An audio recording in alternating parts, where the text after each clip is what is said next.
very keen to take the positives out of the performance last week against Doncaster. So with that in mind, how's training gone this week? What's the mood like in the camp? How's everyone doing? The mood at the beginning of the week is one of disappointment, obviously because of the way we performed and the way we played. We felt we deserved something more from the game than what we actually got. But then the way that they've trained all week, I've signed a contract for 2 years.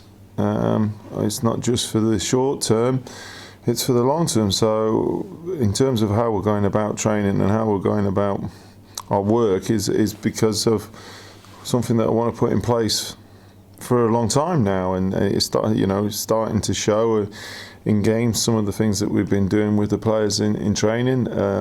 Obviously we identified this week that we have to certainly play a little bit better in the final thirds, and that's been the work. How do you go about doing that then? Is it giving them the confidence to have more shots on goal? Yes. Or what do you teach them to make that happen?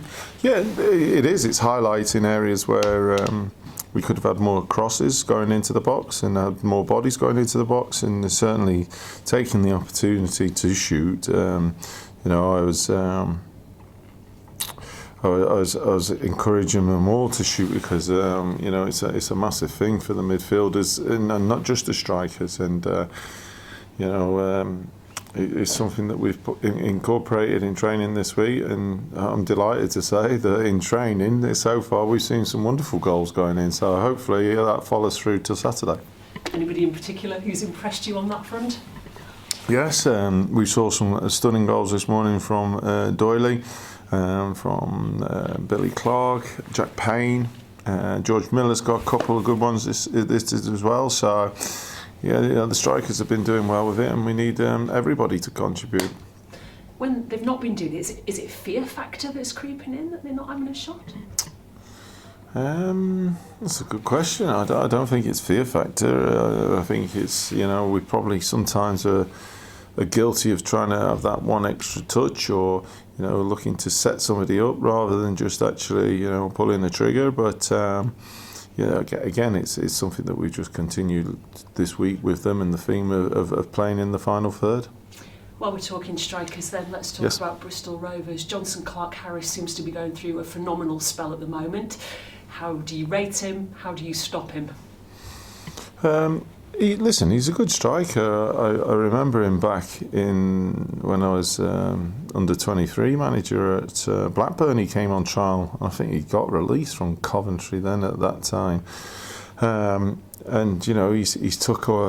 It took a while for his career to get going. He's had a couple of stop-starts. He's had a couple of injuries, the poor lad. But over the last couple of months, he's been phenomenal with his return of goals, and he's a big player for Bristol Rovers and someone that we are obviously going to have to pay attention to. So, again, it's not just him. They do have other players in their team that, pose a threat.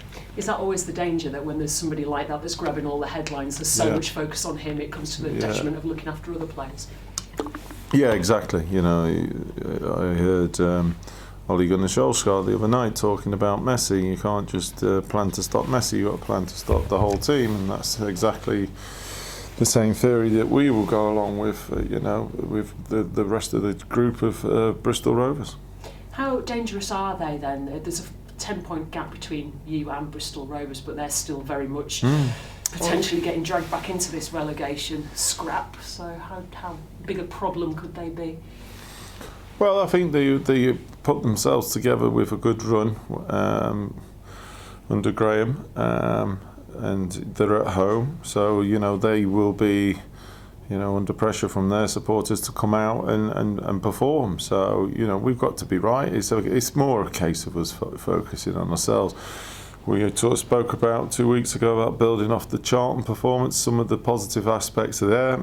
In my opinion, we improved again last Saturday in terms of performance.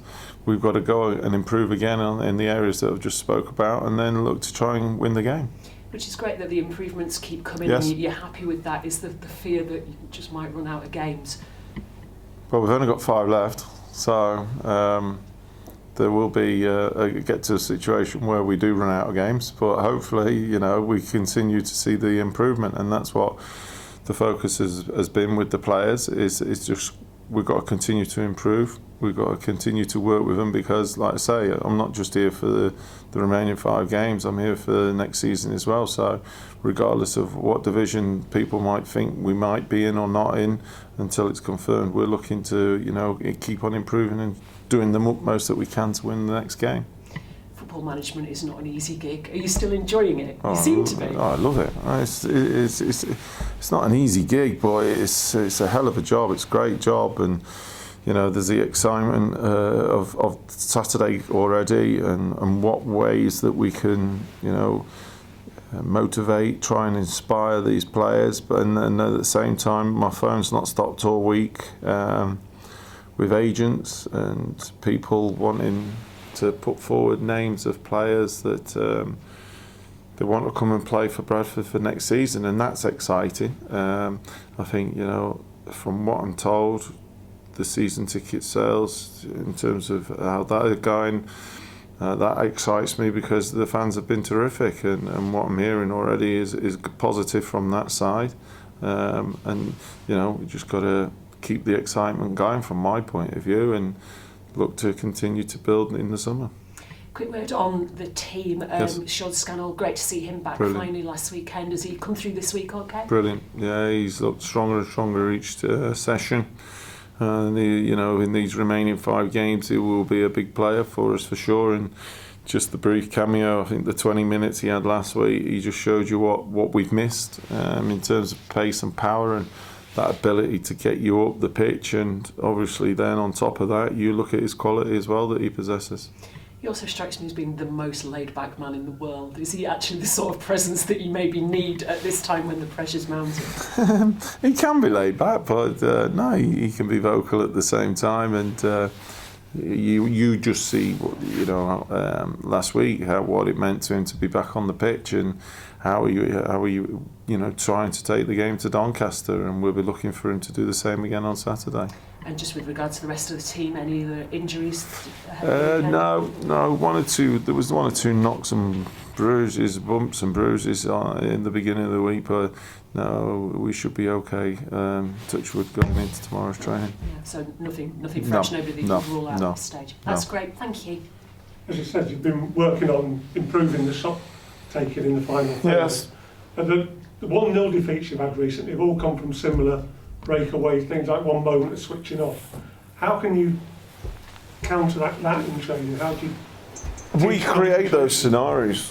We've created those scenarios in training this week to put the players in those situations, and obviously then looking at and coaching them to, like you say, switch on, but the concentration as well, and making sure that we're right at the back, because like last weekend in particular, you don't want to be having more possession than the opposition and then conceding that soft goal that we did.